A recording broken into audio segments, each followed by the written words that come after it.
숨의 왕래를 자각하는 데서부터 시작하거든요, 이게. 그래서 저는 하나님이라는 이름도 사용하는 걸 굉장히 좀 이렇게 꺼려합니다. 왜냐하면 우리가 성서에 보면은 하나님의 신의 이름을 부르지 말아라, 입에 올리지 말아라. 그래서 이스라엘 사람들은 성경을 읽을 때도 하나님이라는 단어가 나오면 그냥 건너가는 거예요. 읽었다 하고 발음을 안 씁니다. 그 이유가 뭘까? 제가 예수의 그 숨결 그 책에 그런 말을 했어요. 신의 이름은 입소리가 아니고 콧소리다. 그래서 네 글자 자음을 신의 이름으로 표현한 것은 입으로 뭔가 어떤 언어를 사용하려면 모음이 붙어야 되는데 모음이 없는 자음만 네 글자를 성서는 쓰고 있거든요. 그 이유가 뭐겠어요? 그래서 저는 코로 숨을 쉬는 걸 자각을 할 때 내가 하느님의 이름을 부르고 있다. 콧소리로. 그래서 뭐 그런 얘기들을 마태복음에 좀 써놨죠. 제 친구가 하나 있는데 미국에서 공동체 생활을 하는데요. 그 친구가 옛날에 저한테 그런 말을 했어요. 한국에 오면 가장 힘든 것이 두 가지가 있대요. 첫째는 사람들이 말끝마다 하나님 하나님이라는 말을 자꾸 있다는 거죠. 예수님도 포함해서 그 거룩한 이름을 함부로 막 수없이 해대는 그런 모습에 자기는 굉장히 충격을 받는다는 거예요. 5, 6년에 한 번 자기는 쓰는데 왜 이렇게 특히 크리스찬들이 하나님의 이름을 함부로 이렇게 불렀었는지 싶다.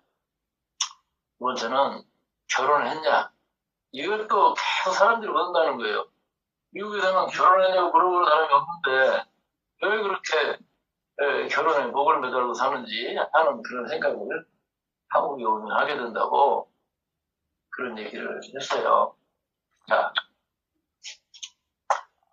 이 미주신경을 우리는 의도적으로 뭔가 조절할 수 있어요. 이게 내가 뭐 신경 쓰는 거라든지 이런 모든 것들을 내가 마음대로 할 수는 없잖아요. 다 알아서 하니까. 그러나 미주신경은 내가 어떤 방식으로 숨을 쉬느냐, 의도를 갖느냐에 따라서 뭔가 역할이나 능력이 달라지게 되거든요, 이게. 그래서 이 들숨보다 날숨을 이렇게 길게 내쉬기 시작하면 몸과 마음이 이완된단 말이에요, 이게. 그리고 의도적으로 내 몸의 상태를 바꿀 수가 있잖아요. 자, 그래서 이 이완이라는 것이 참 중요합니다. 이완은 뇌파를 안정시키고 또 내 생명의 어떤 깊은 자각으로 가는 지름길이거든요, 이게. 그러면 뇌파가 안정되면서 어떤 일이 벌어지느냐? 내면의 공간이 확장되게 돼요. 내면의 공간.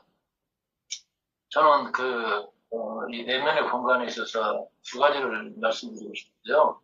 하나는 호흡을 통해서, 그 다음에 녹색 나무나 숲을 바라보면 공간이 생겨요. 그러니까 그린이라는 그 컬러는 그 자체로서 우리 인간에게 주는 그 역할이 있어요. 그게 뭐냐면 마음의 공간이 생긴다는 거죠. 이 마음의 여유가 생기는 거예요. 숨이 깊어지게 돼 있어요. 그래서 숲속에서 사는 또 숲을 바라보는 그 혜택이 엄청난 겁니다. 사람이 녹색을 바라보지 못하는 사람들은요, 숨이 짧아요. 답답하게 살죠, 이게. 그래서 공간을 우리가 어떤 마음의 여유가 생길 때 자기 자신의 삶에 대해서 생각을 해요. 내가 지금 현재 살고 있는 공간이, 내가 일하고 있는 공간이 정말 나에게 맞는 곳일까?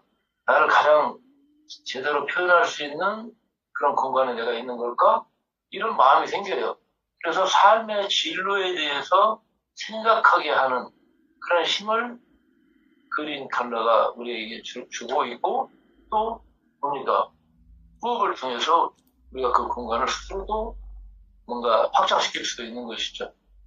그래서 이 두 가지 주제가 참 중요한 거예요. 이게 이완된 사람이 여유가 있는 거예요. 제가 이 경각산에 산에서 산 지가 벌써 한 26년, 7년 되는 것 같아요. 근데 어느 날 산을 올라가가지고 능선 따라서 걷기 시작했습니다. 그래서 이제 경각산 지나면 참 가면은 고덕산이라는 산이 있어요. 굉장히 좀 경사가 심한 산인데 그 능선에 이제 숨을 돌리느라고 앉아가지고 아랫동네를 이렇게 보다 보니까 한 5가구 정도 되는 작은 마을인데요.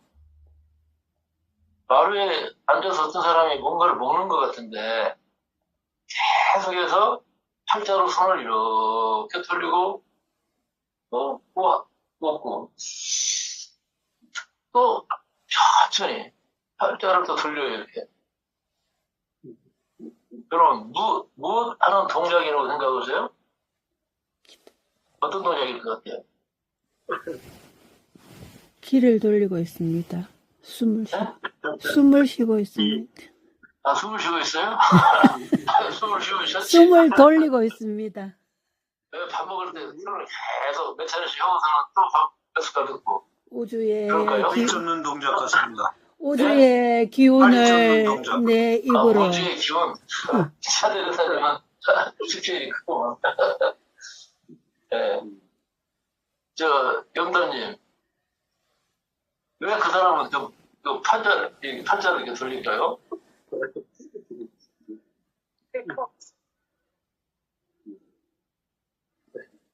사우산 얘기 좀 필요한데. 즐거워서. 아, 즐거워서.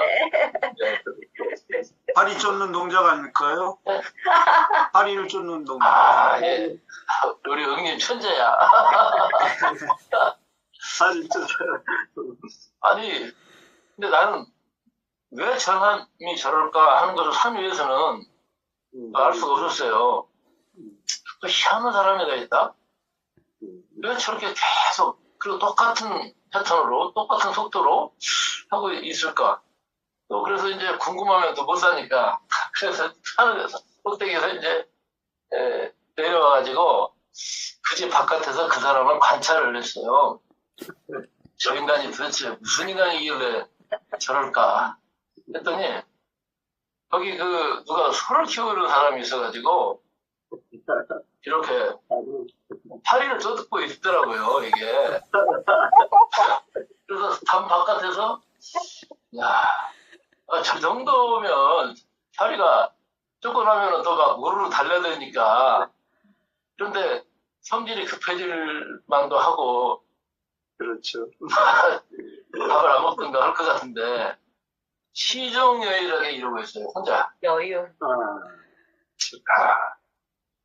그 사람을 바라보고 있는데, 야, 저 사람 진짜다. 이런 마음이 와요. 그래서 이제, 바닥에 들어가서, 사실은 내가 당신을 좀 관찰하고 있었는데, 내가 보니까 당신 진짜인 것 같아. 그리고 통성 넣었다. 해가지고, 한타를 사귀게 됐어요.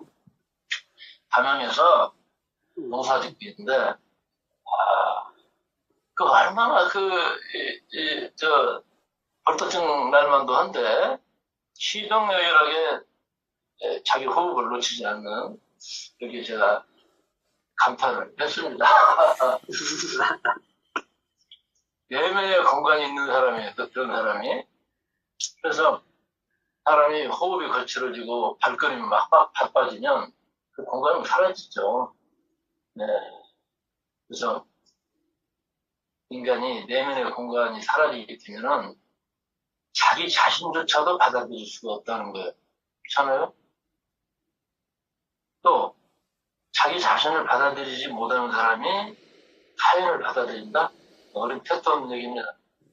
그래서 우리가 몸과 마음을 정화하고 이완하고 뭔가 비울수록 진정한 호흡에 가까워지는 거죠. 바로 그때 자기 자신을 향한 길을 갈 수 있게 됩니다. 자기 자신을 정화하면 할수록 일어나는 마음이 뭐겠어요? 순수해지는 거, 초연해지는 거예요. 초연함.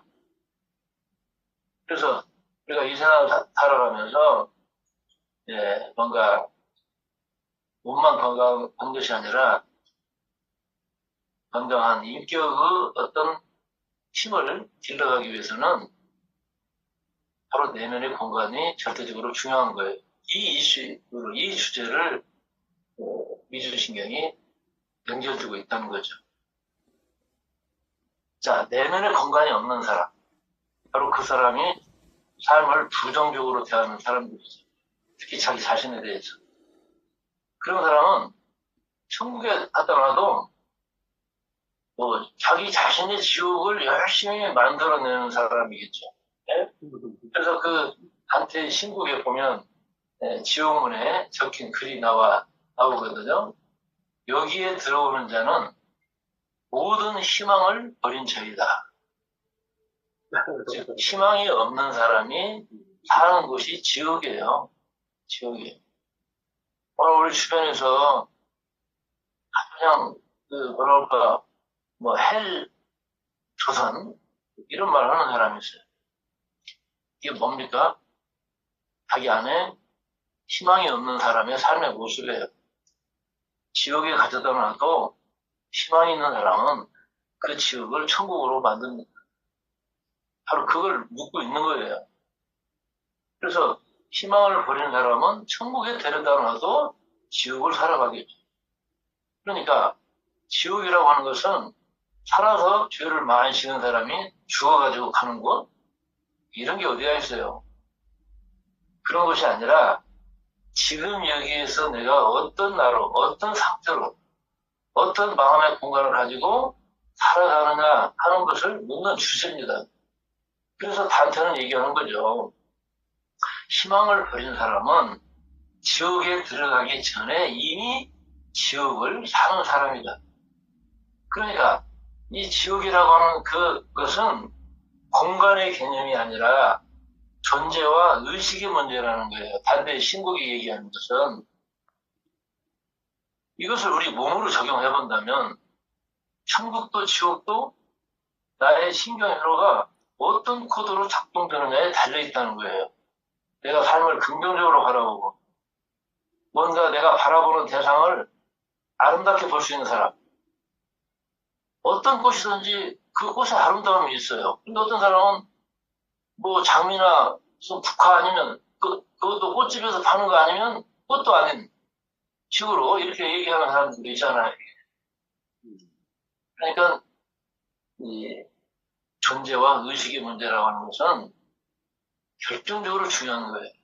지금 이 순간 내 자신의 상태에 대해서 깨어있다면 자기 자신을 함부로 대하거나 그렇게 말하지는 않겠죠. 네? 그래서 내 안에 억압된 고통들이 있어요. 그걸 내려놓는 거. 또 내가 긴장하고 있는 거 있어요. 그럴 때 나를 좀 풀어서 자유하게 하는 거. 이것이 인생을 살아가면서 중대한 과제 아니겠어요, 이게? 네. 그래서 저는 그렇게 생각을 해요. 그래서 예수님도 너희 이웃을 사랑하라 이렇게 말씀하지 않습니다. 너희 이웃을 네 몸처럼 사랑하라. 네 몸이라는 말이 들어있거든요. 그러니까 아니 너희가 이 세상을 다 가졌다 하더라도 오늘 밤 너 죽으면 하나님이 네 영혼을 불러버리면 그것이 무슨 유익이 있느냐 이거거든요. 이게. 그래서 사랑이라고 하는 것은 자기 자신을 사랑할 줄 아는 사람의 용어예요. 자기 자신을 미워하는 사람이 이웃 사랑을 얘기하는 거 이거 사기입니다. 뻥이에요. 세월이 갈수록 시대가 혼란할수록 마음을 평안히 가져야 할 중요성을 실감하지 않습니까? 어려운 상황일 때도 불구하고 내 마음을 편안하게 하고 남이 나를 어떻게 평가하는 거에 그렇게 뭐 연연하지 않고 중요한 것은 안심이며 내 자신에게 주어진 소명을 성실하게 감당하는 이것이 이런 지혜가 필요한 것이죠. 근데 오늘 돌아오면 그냥 사는 것이 짐이 되고 또 몸이 무겁고 마음이 무거워가지고 자기 자신을 고통스럽게 생각하는 사람들이 너무나 많습니다. 이게 참 이런 현실에서 이 안심인명이라고 하는 말의 중요성을 생각하죠. 인생의 핵심이 뭡니까?